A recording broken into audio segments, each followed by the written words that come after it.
فكرت قبل كده بقلبك؟ انت بتعرف ان في قلبك في اكتر من 40,000 خلية عصبية بيفكروا وعاملين زي مخ تاني في جسمك وانت متعرفش عنه حاجة.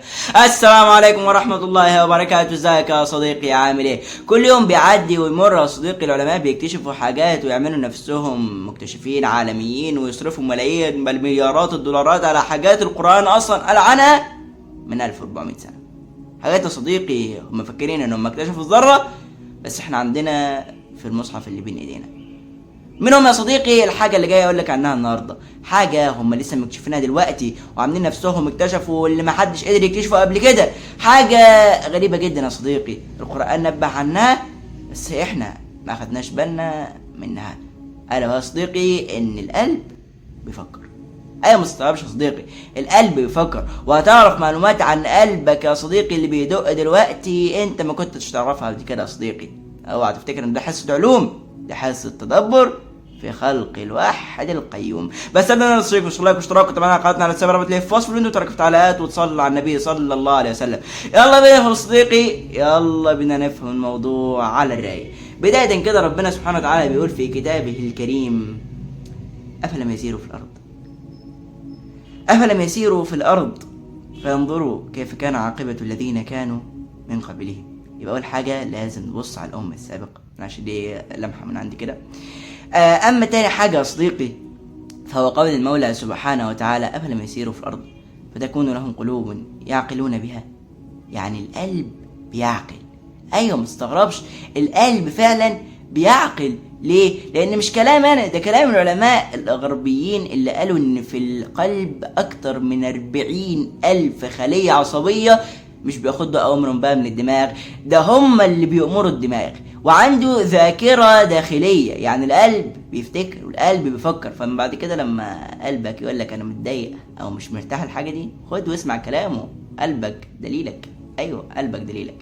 اما بعد كده يا صديقي فربنا سبحانه وتعالى بيقول على المشركين تهكما عليهم: فانها لا تعمى الابصار ولكن تعمى القلوب التي في الصدور. يعني هم ما بيشوفوش بقلوبهم، يعني هم ما عندهمش بصيرة، يعني هم ما عندهمش قلب يعقل. وفي دراسة اتعملت قبل كده لما نقلوا عملوا زراعة قلب، اكتشفوا ان الانسان بقى بيحب حاجات ما كانش بيحبها، وبقى يحب يعمل حاجات هو ما كانش بيحب يعملها. فده دليل ان القلب عنده ذاكرة، وان القلب بيحب وبيكره، وان القلب بيعقل والقلب بيفكر، واحنا مش مستغلينه كويس جدا. عشان كده كان تركيز القرآن الكريم دائما كان على القلب. والمخ ده ما هو الا مجرد سكرتير، ما هو الا مجرد عامل بينفذ اوامر القلب.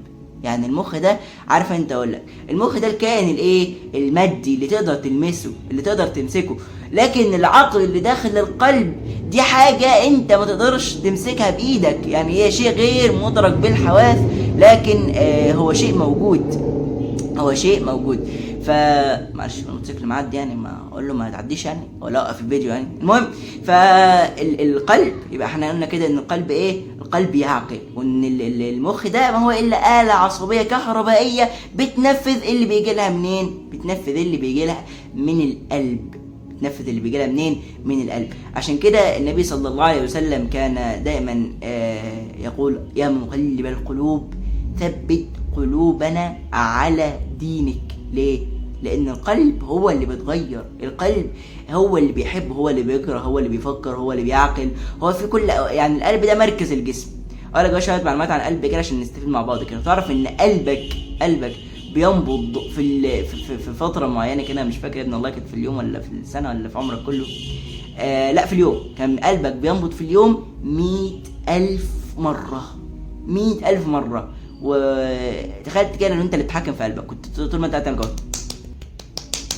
ليه؟ ان قلبك هو اللي بيشتغل نفسه، شغال منه لذاته، انت ما تقدرش تتحكم فيه. ليه؟ لان انت لو اتحكمت فيه انت هتموت. فعشان كده من رحمة ربنا سبحانه وتعالى اللي خلاه هو اللي يتحكم في نفسه وفي نبضاته. فهو يفتكر ان القلب ده مجرد مضخة دموية كده بتضخ الدم وخلاص. لا، ده ليه مهام كتيرة جدا، بيفكر وبيعقل ويتذكر وينبض، وسبب الحياة وسبب كل حاجة حلوه في حياتك او وحشه هو قلبك، فخلي بالك دايما من قلبك. والقران دائما والنبي صلى الله عليه وسلم في سنته حذرنا دائما من اللي احنا نتهاون في اعمال القلوب. عشان كده ان الله سبحانه وتعالى لا ينظر الى صورنا ولا الى اجسادنا، يعني ربنا ما بيبصناش احنا لا لصورنا ولا لاجسادنا، ولكن ينظر سبحانه وتعالى الى قلوبنا، الى قلوبنا. فالقلب هو محل نظر الله سبحانه وتعالى.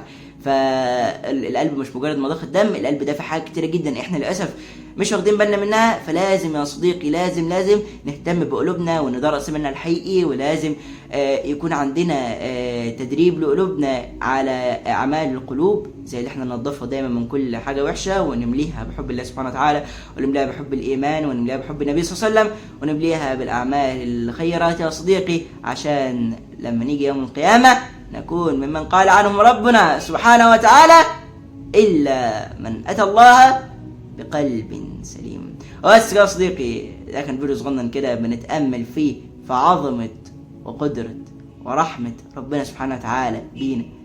التدبر خلي بالك عبادة لازم تكون عندنا صديقي. النبي صلى الله عليه وسلم قال عندما نزلت أواخر آل عمران: ويل لمن قرأها ولم يتدبرها. فلازم يا صديقي نتدبر القرآن عشان ناخد الاجر من ربنا سبحانه وتعالى.